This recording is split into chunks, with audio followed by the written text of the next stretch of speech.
Lost civilizations, the Mayas. The so-called pre-Columbian civilizations developed in Central and South America before Christopher Columbus arrived in 1492.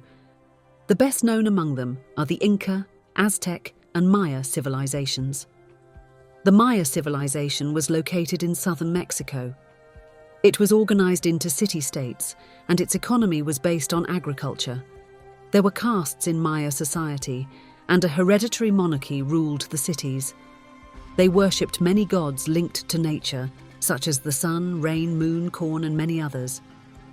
Contrary to the Incas and Aztecs, who were wiped out in the 16th century by Spanish soldiers who had come to conquer the lands of the New World, Maya civilization had already ceased to exist by the time of the arrival of the conquistadors.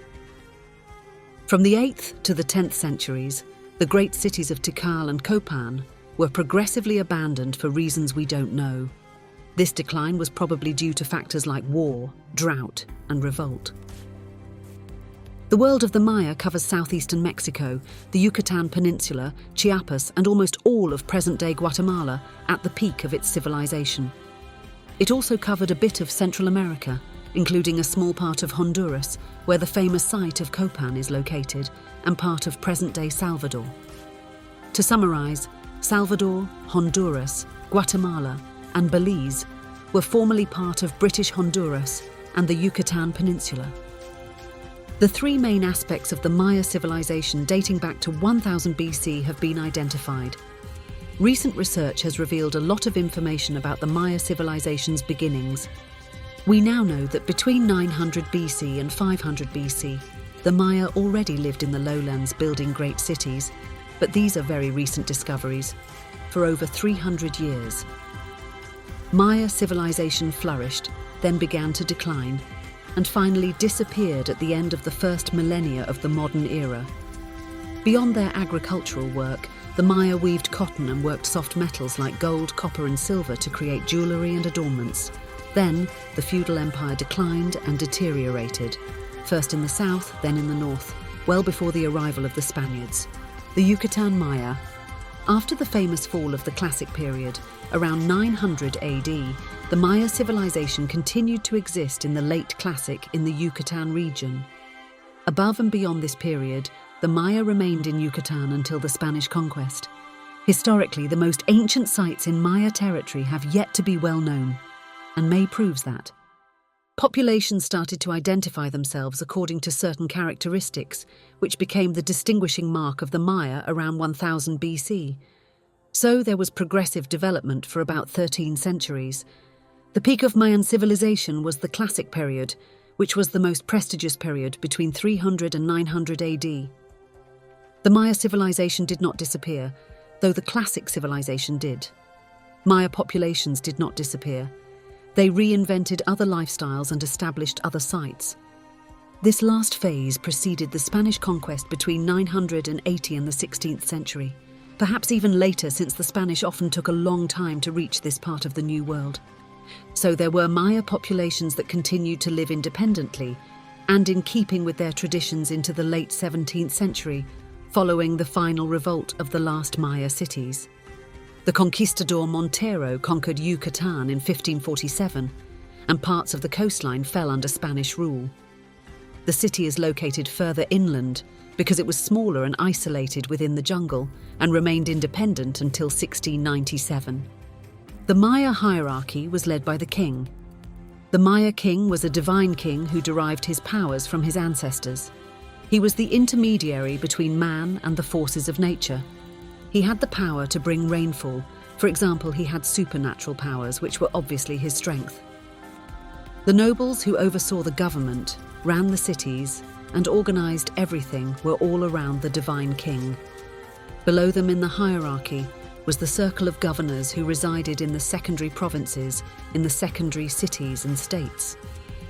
As a result, noble families and regional kings governed independent city-states within Maya society. Their greatest cities were Tikal and Copan at the peak of the Classic period, after the fall. In the Classic period, the Mayan world was characterized by a huge zone of city-states. Each city-state occupies a small territory, with a capital city in the center, or even a periphery that manages the whole state capital. Several populations in secondary sites, even in rural hamlets, depended on this capital city organization. Thus, there was a specific organization known as a city-state. These were sometimes very small. We're talking about city-states spanning a few square kilometers, but others had much greater territories. Overall, the Maya territory counted over 5,000 cities. The biggest cities numbered a few 100,000 inhabitants. There were 5 great capitals within the Maya zone. Tikal, of course, is the great city-state of El Petén in Guatemala, and Calakmul, located in Mexico, is north of Tikal. They were the 2 great rival cities of the Classic period. They warred constantly during the early Classic period. There is also Palenque in Mexico and Copan in Honduras. Maya territory was extremely well organized in Honduras and other cities like Caracol, thanks to the hierarchy of dependent cities. Uxmal, located in Yucatan in southern Mexico, underwent a golden era in the late period. The name Uxmal is derived from a Maya word that means built 3 times. Its development, peak and decline cover a short period over the 9th and 10th centuries. Uxmal maintained its glory for about 150 years, from roughly 800 to 950 AD, under the direction of capable leaders and encouraged by alliances.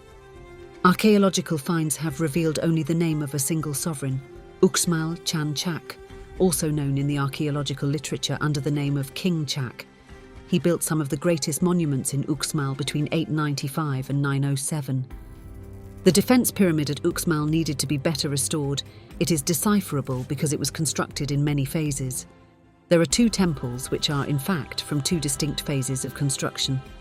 It was restored when the norms weren't what they are today. This pyramid is absolutely gigantic. The pyramid is the famous structure called the quadrilateral of the nunnery.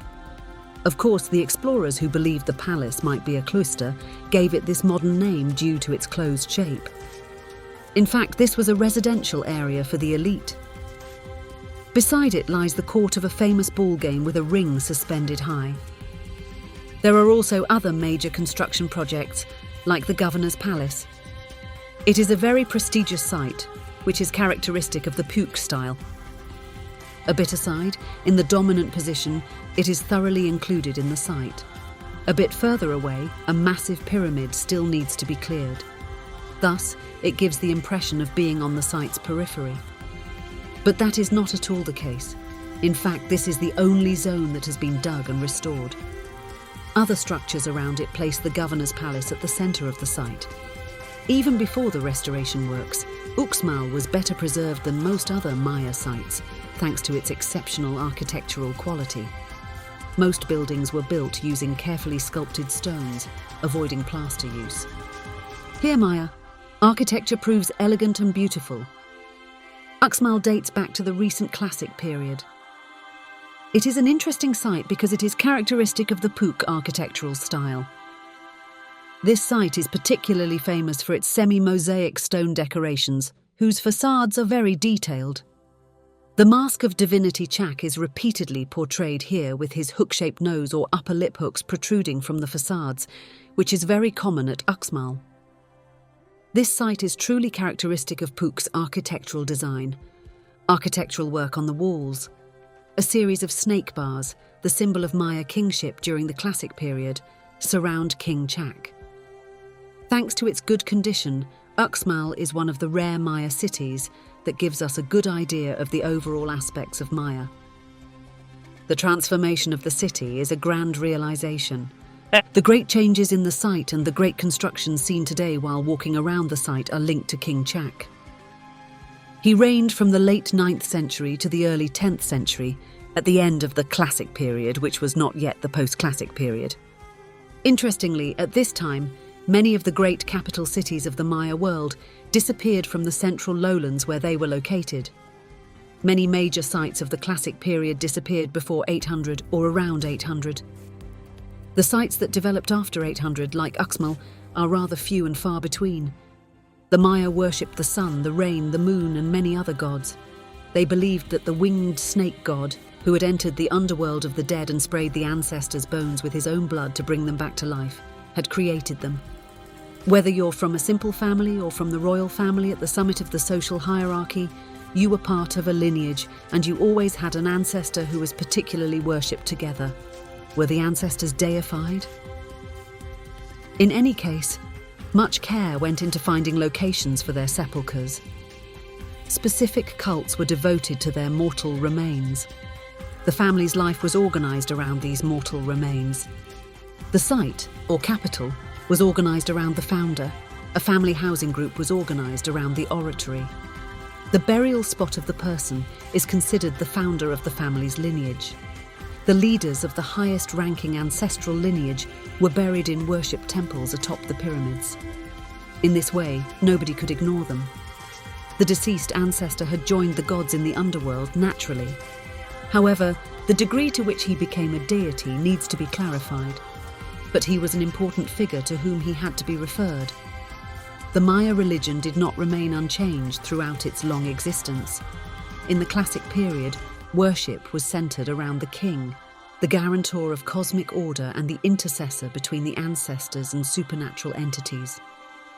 Around 900 AD, the fall of the classic Maya civilization brought about the fall of divine kingship, and the priests then rendered worship to a pantheon of gods. A certain number of forces of nature considered supernatural were honored and worshipped by the Maya of the classic period. However, anthropomorphized characters are truly identified as divine figures. Of divine, that's debatable. The Maya worshipped over 50 divinities. The text from the time of the Spanish conquest gives us some information. They refer to a rain god, for example. The god of fertility and rain was a masculine god named Chak divinity. We know that there was a god named Itzamna who was a bit above the rest. For example, we know that there was a god named Sua who was linked to Tradi. These names are from the recent post-classic period, but for the classic period we have no names. We know that there was a god of the earth, who can be identified through certain iconographic traits. Coke is the earth's god, but earthly in fertility. In the post-classic period, there were also names of female divinities, such as Izel, a goddess associated with the islands on the Caribbean coast. Spanish texts inform us that the rituals in honor of this goddess were carried out on these islands.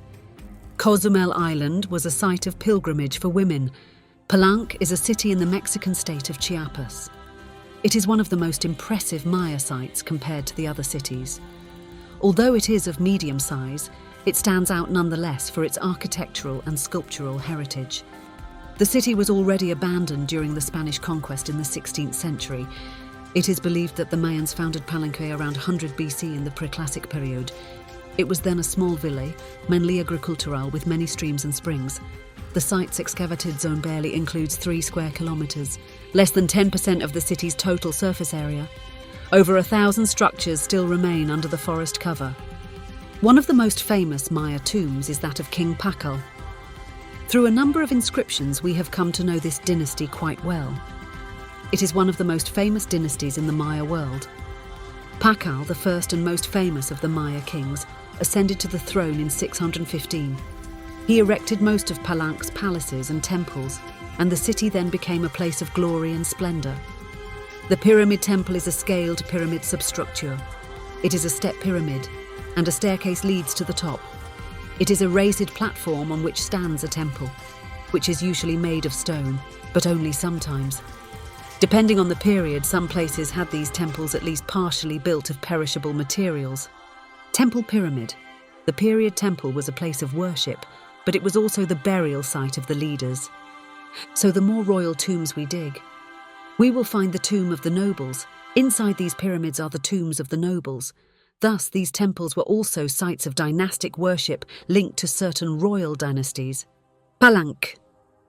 Palenque is famous for its temples, its refined architectural style, and its mazar-like roofs and aerial eaves. The various temples erected atop stepped pyramids are grouped around a plaza. Each temple was crowned with a comb or roof crest, decorated with stucco and painted. Palenque, like all the Maya palaces, is a succession of courtyards surrounded by long and narrow rooms. This shape is linked to a construction technique common to the Maya people, the false corbelled vault.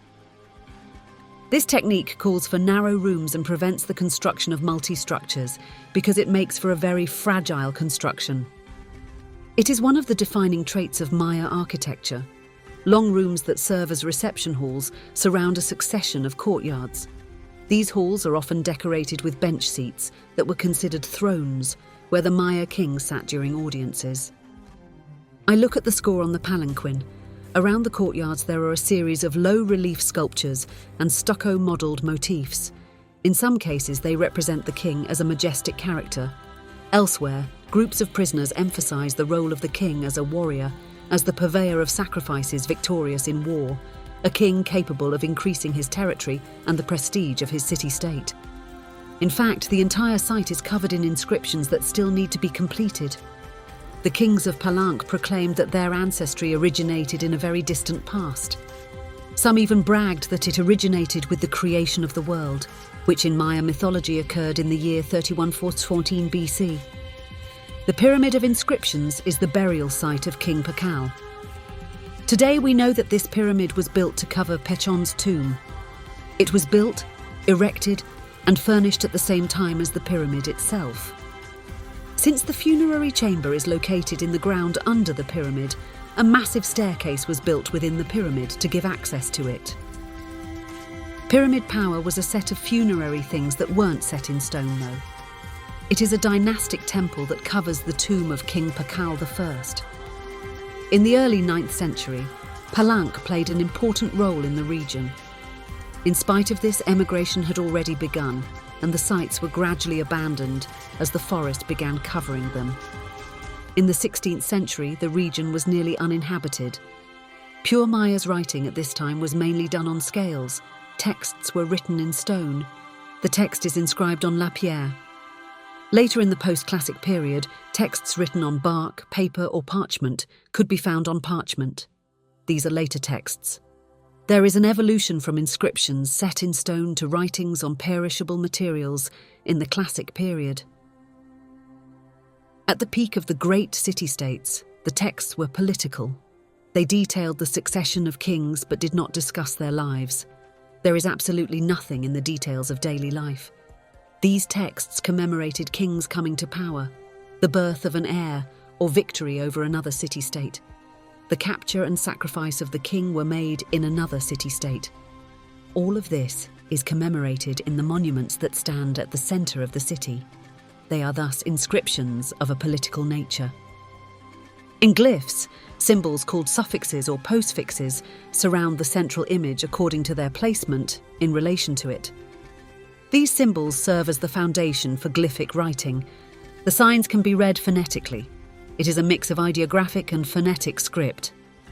Today, most of this writing has been deciphered, and graphic specialists, not archaeologists, are working on it. They have usually undergone training as linguists. The deciphering has brought to light the dynastic history of the great Maya capitals. Scribes who belonged to the upper castes produced Maya writing, which was not alphabetical. It is read from left to right and from top to bottom. There were certainly books from the classic period, but no books from that era remain today. We're talking about a period of 6 to 7 centuries prior to the Spanish conquest. The classic period is very much prior to the conquest. No book has survived that period. However, many texts dating back to the classic period are written in stone. These texts are sculpted and engraved on all types of stones, monumental rocks, steles and altars, lintels, foundation walls, and even small precious stones. The text is very detailed. Texts were written and represented on jade, even on earrings and jade. There are fragmented writings and trace elements in stone materials. Much was documented about ceramic recipients, especially during the time when polychromatic ceramic was in use. The scenes that are depicted represent either historical or mythological events. Since most of these precious ceramics were made for special circumstances, they were buried with those of a high social order, especially the leaders. Many leaders were buried in these vases. Common phrases found on the ceramics are, "This is the vase of so-and-so, who was the governor of such and such." Since cocoa was the ultimate beverage, the drink of princes and kings, and the nectar of the gods, east of Guatemala. A short excursion beyond the Honduran border leads us to the archaeological site of Copan, located in the midst of the jungle. 3. Like Palenque. Copan is an ancient Maya city that reached its peak in the 7th century AD. It was abandoned around the 10th century. Here as well, the remains are impressive. Copan was a great Maya city in Honduras. It was the southernmost of the Maya cities. Thanks to the inscriptions, we know of the reigning dynasty here too. There are numerous details made in a particular style. Copan gives us lots of information about the dynasties that succeeded one another in this city. The thefts were closely tied to the notion of divine kingship. They represent the god king. Many of them are limestone slabs with many sculpted faces. The golden age of Copan came to an end once the king was captured and sacrificed by a neighbouring city. The killing of the divine king must have deeply shaken Copan society. The Acropolis of Copan is one of the best known and most researched monumental complexes of the Maya world. We know how the different buildings and temples are superimposed upon one another. One structure is from an earlier period. It was recently discovered with all of its decorative elements, which can be seen when walking the tunnels at the heart of the Acropolis. In fact, there are tunnels spanning over 4 kilometers beneath the Acropolis.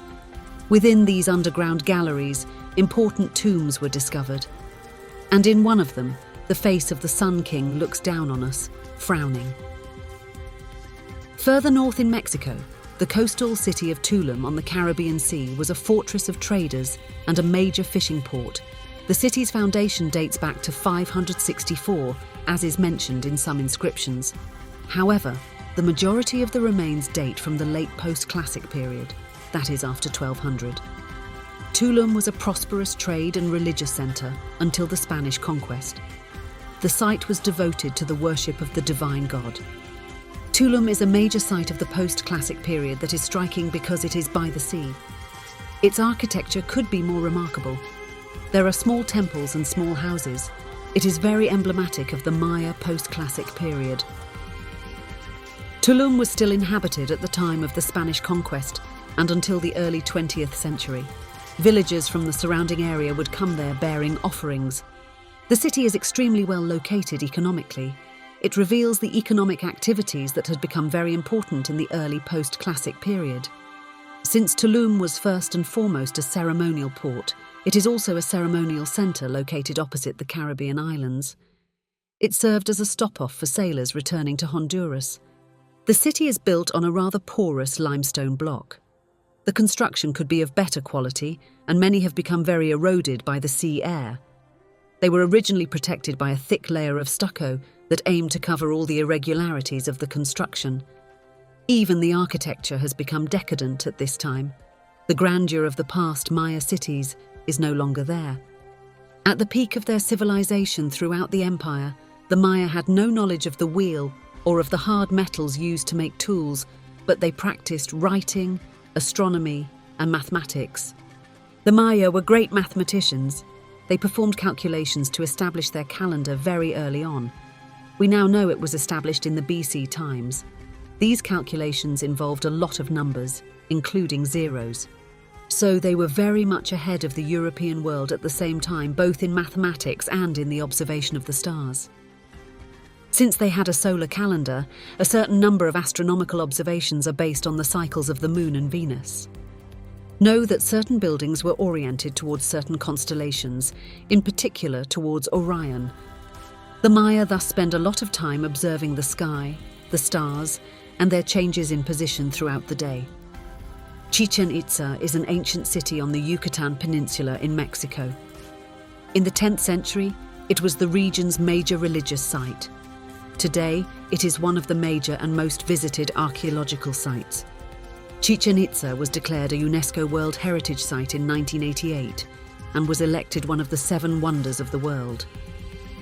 A prime example of the post-classic world can be seen on sites like Chichen Itza. It is undoubtedly one of the greatest attempts at concentrating power at the time, around the 11th and early 12th centuries. Chichen Itza has dominated the totality of the northern peninsula during this period. No other city had managed to exercise such power over such a large territory. It is a site belonging to a current Mayan culture called the Maya Toltec. The high central plateau's architectural and iconographic features, which at the time belonged to the Toltec civilization, are examples of Maya characteristics. Chichen Itza is a Maya site that contains elements that are completely foreign to Maya civilization, especially at the architectural level. These include different types of construction, different iconography and different decorations. On the site's decorative signs, Toltec themes depicting ball players, jaguars, eagles and winged snakeheads alternate with masks of the Maya god, Chak. Low reliefs depict warriors in ceremonial dress and prisoners in postures of submission. There is a fully Maya area at Chichen Itza called Chichen Viejo. It includes buildings in Chinese and PUK styles, reflecting Yucatan. Maya. It is a recent part of Chichen Nueva with Maya Toltec architecture. At the center of this Maya Toltec area stands the main pyramid called El Castillo, or the Temple of Kukulkan. This structure is a very interesting example of combined Maya and Toltec architecture. It also helps us better understand astronomy rituals. The Great Temple, perched 24 meters high, was home to the winged snake, the effigy of the god Kukulkan. The orientation of the monuments confirms their stupefying level of astronomical knowledge. The pyramid itself is a stone calendar pyramid in the setting sun. The step pyramid casts shadows that are projected onto the staircase, creating the illusion of an undulating snake descending into it. The snake's head at the foot of the staircase indicates that the Maya sought out this optical illusion. The 4 lateral staircases contain as many steps as there are days in the year, and the 18 terraces correspond to the 18 months of the Maya calendar. There are monumental ceremonial centers that were inhabited sectors, but the residents mainly lived in buildings made of perishable materials that have yet to be maintained in the best case. A small, low platform remains. Since the vegetation is extremely dense, it is very difficult to form a precise idea of the number of platforms on a given site. Estimates can only be very approximate. The site of Chichen Itza, which covered 25 kilometers in its golden age, has been carefully restored. But after a century of study, archaeologists still question the site's chronology. The Maya are known for their monumental architecture, their pyramid temples and palaces, and also for another very important structure, the ballgame courts.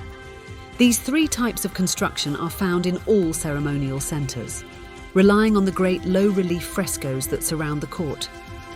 Archaeologists believe that during the great celebrations, a team representing the powers of the underworld competed against a team representing light. Games could run for over a day. The ball game was a team game. 2 teams competed, making points by passing a rubber ball. There were different ways of scoring points. The balls weighed between 3 and 5 kilograms and were extremely elastic and bouncy. In the game's classic form, only the elbows and hips were used, and there were no hands or feet on the ball. Another game includes rings mounted on the wall of the court. The object of this game was to get the ball through the ring, but this is debatable because sometimes the rings are very small. Some researchers believe that the rings had other functions, such as stretching a net that would have divided the court into 2 sections, like a volleyball net, for example. The captain of the losing team allegedly then decapitated the captain of the winning team. At the end of the game, there were human sacrificial rituals in the classic period. The sacrifices were linked to fertility. Some say that the sacrificed person was chosen among the victorious team, since it was an honor in this culture to be sacrificed. A glorious death brought good fortune to the underworld. Certain archaeologists and anthropologists believe that the winners were sacrificed. It is worth mentioning that these ball players were high-level athletes. If each game had involved eliminating the winners, their level would have quickly diminished. It is now believed that the person represented in the lower reliefs, with all the attributes of a high-level ball player, was, in fact, a substitute that somehow incarnated the winning team and was thus sacrificed in the ceremony. Human sacrifice has always existed in Mesoamerica. In this religious system, man was considered to be one of the elements of nature. Offerings to God included flowers, birds, butterflies, felines, and men, and like other beings, he could be offered to the divinities. While the victims of human sacrifices could be consensual members of the population, they were most often prisoners of war. For the other peoples of Mesoamerica, war was founded on the fact that people were not meant to be killed in war. War was a time for taking prisoners, and the prisoners were destined for sacrifice. Ritual war was also a ritual act, since the kings were taking prisoners and, if possible, prestigious prisoners to offer them to the gods. The higher the prisoner's status in the social hierarchy, the greater the value of the offering. Sacrifices also took place on special occasions, like religious celebrations, during which hundreds of people could be sacrificed. With today's data, we have yet to have the slightest idea regarding mass sacrificial practices as they took place in the Aztec world, but sacrifices were performed during specific ceremonies under specific circumstances. We know that self-sacrifice was extremely common and that the kings performed it upon themselves. This is heavily represented in Maya iconography. Of course, the self-sacrifice of the common people is not represented, and their activities are not immortalized. However, kings had their actions transcribed on stone or in paintings, and they often represented themselves as practicing self-sacrifice. Blood is a very precious element for the Maya. Spilling blood can appease the possibly opposing powers and render grace to the favorable powers. Each divinity had its own particular sacrificial rite. Some victims had their hearts ripped out so that the sun might rise each morning. Others were drowned for the benefit of abundant rains. Some victims had their throats slashed and were then skinned in honor of the god of renewal and vegetation. Roaming amidst the ruins of this ancient, glorious civilization sends chills down the spine. Due to both the beauty of the sights and the practices of this culture, which seem dark and barbarian to us, at the heart of a lush and grandiose wilderness stands the city of Tikal, the land of echoes. It was inhabited from the 6th century BC into the 10th century AD. The ruins are located in the tropical forests of northern Guatemala, southwest of Mexico. It is one of the major sites of the classic Maya civilization. The ruins cover a surface area of 16 kilometers and include over 3,000 constructions. Around the Great Plaza at the heart of Tikal stands a group of remarkable structures, including 43 steles and 30 altars, some of which are engraved with hieroglyphic texts and exhibit sculpted royal portraits. The Pyramid of the Temple. Number 1 is the site's emblematic monument. It characterizes its architectural style. Tikal is a model site simply because it is the most excavated site. It is splendid and very particular due to its imposing size. Though it was one of the greatest cities of the classic Maya civilization, with a population well above 50,000, Tikal had no water supply other than the rainwater it harvested and stocked in 10 reservoirs. This dependence on seasonal rainfall may make it vulnerable to prolonged droughts. According to some, this could have played a role in the fall of the classic Maya civilization in the 9th century. The state is made up of many monumental units linked by the Sacbiob. These are white roads that cross through the lower zones called barrows.